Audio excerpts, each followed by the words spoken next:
మీరు అక్రమాలు చేశారని చెప్పి స్పష్టంగా మేము ఆధారాలతో చూపిస్తున్నాం. ఆ మాట చెప్పిన వాడిని చెప్పుచ్చు కొట్టండి. చరిత్రలోనే నిలిచిపోయేటట్టు లోకేష్ బాబు గారు ఒక డిఎస్సిని కండక్ట్ చేస్తే రాజకీయం చేసావు కదయ్యా నాయన. కోటుకో మాట గంటకో మాట. అతను ముఖ్యమంత్రిగా ఉంటే ఒకటి మాట్లాడతాడు, అతను ప్రతిపక్ష నాయకుడు అయితే ఒకటి మాట్లాడతాడు. ఎలా ఇచ్చారండి మడతలో కెడతా ఒకసారి తిరగరా ఇలా కొట్టారంటండి. విమర్శిస్తున్నారని చెప్పి అసలు నిజంగా మేము మోసపోయామని ఎవరు బయటకు రావట్లేదు. విద్యార్థులు గానీ వాళ్ళకి సంబంధించిన బంధువులు గానీ ఎగ్జామ్స్ రాసిన వాళ్ళు కానీ ఎవరు బయటకు రావట్లేదు.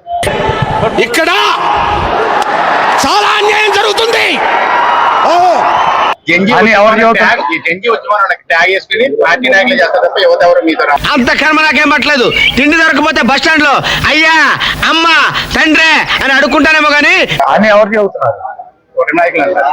ఇప్పుడు కూటమి నాయకులు అంతకన్నా ఏం చెబుతారు? ఆహా, ఆ ముఖం చూసావా? ఇప్పుడే సర్కస్ నుంచి పారిపోయి వచ్చిన చింపాంజీలాగా ఉంది. ఇంతకంటే మంచి సినిమా ఏముందిరా? అయ్యో, ఏ ఆంటీని చూడాలో ఏ ఆంటీని చూడకూడదు అర్థం కావట్లేదురా. ఆడొక బఫూన్ గాడు. ఇన్ఛార్జి గారి అన్యాయం. ఇన్ని అవమానాలు భరిస్తే ఇంకా ఎందుకు ఇక్కడ పనిచేస్తున్నారు? రిజైన్ చేసేచ్చుగా. అన్యాయం ఎక్కడైనా ఉందా?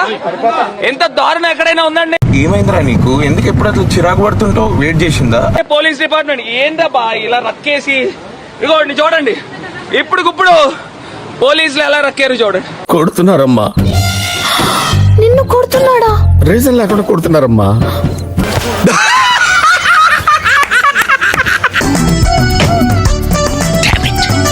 ఎరా అంతా బానే ఉందా లేక దయ్యం ఏమైనా పట్టిందా? ఆడికి పిచ్చి పిచ్చి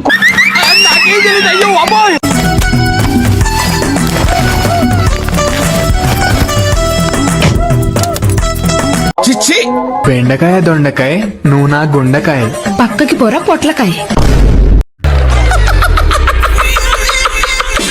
అంబటి రాంబాబు కూడా జీన్స్ ప్యాంటు మేఘనా అని ఏంటది? 60 ఏళ్ల వయసులో నీకేం పోయే కాలం ఇది?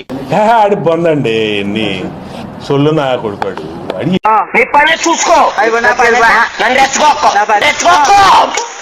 ఎంత ఇస్తారా? 200?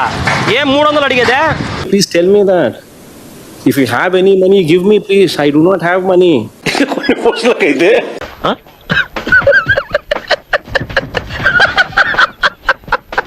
మన వాడిని తెలిసే 200 ఇస్తాడు అన్నారు పోతాడు. అందరికి 200 జనాలందరికి. ఎప్పుడు దాకా చేసిందంతా గంగలో కలిసిపోయింది కదరా. ఎంత దారుణంగా స్కిన్ ఊడిపోయేటట్టు వాంటెడ్లీ ఎలా రక్కుతారండి? ఎంత ఘోరం జరిగిపోయిందిరా. ఎంత దారుణమా? ఇప్పుడు మేము ఏం చేస్తున్నాం? ఎక్కడ తప్పు చేస్తున్నాం అండి? శాంతియుతంగా ర్యాలీ చేద్దామని అనుకుంటే ఒకసారి కింద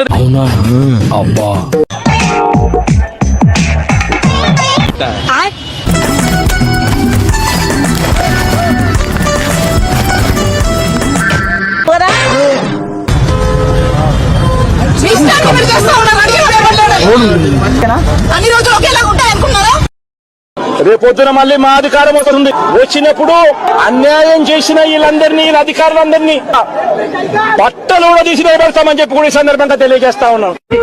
ఏమనుకున్నావు నువ్వు? అక్కేసి తోసేసే కార్యక్రమాలు చేస్తున్నారు.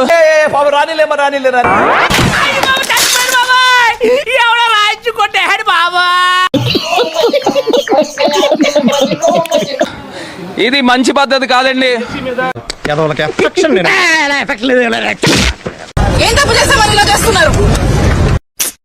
పాపం ఫీల్ అన్నట్టున్నారు. అన్ని రోజులు ఒకేలా ఉంటాయి అనుకున్నారా? నా లంగా ఊడిపోవడం తప్పు కాదు, పక్కింటి కుర్రాడు నవ్వడమే తప్పంటేలా. హెచ్చరిస్తున్నా టీడీపీ వాళ్ళని, every action there is an equal and opposite reaction. Newton's third law గుర్తుపెట్టుకోండి. అబ్బో ఇన్నారంట్రా, అక్కగారు ఆర్డర్ వేశారు మనకి. మా జగనన్న ప్రభుత్వం మళ్ళీ ఒక రోజు వస్తుంది. పొట్టకాయ వస్తుందండి. ఎన్ని మాట్లాడాలని నమ్మకన్నాను.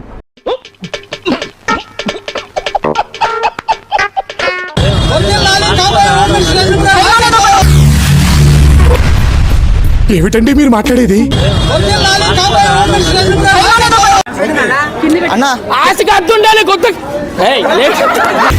Like, share and subscribe to